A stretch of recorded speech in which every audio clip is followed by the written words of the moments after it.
Hey, good morning folks. Fred here of VE3FAL, Ontario Northwest Bushcrafter and Outdoors here in Thunder Bay. As you guys can see, we've had some snow overnight. We currently have some snow and rain mixed here. Here closer to the city, we've got, it's been more or less rain and snow mixed. We have 1 degree centigrade currently. They're calling for a high of +6 today.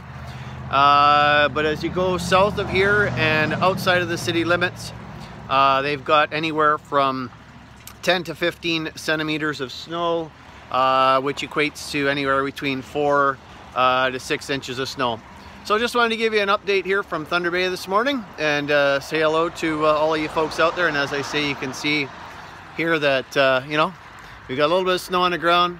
Ground's still thawed. We need some frost in the ground before we get way too much snow here. So thanks for watching. This is Fred, VE3FAL, Ontario Northwest Bushcraft and Outdoors in Thunder Bay. 7-3, guys.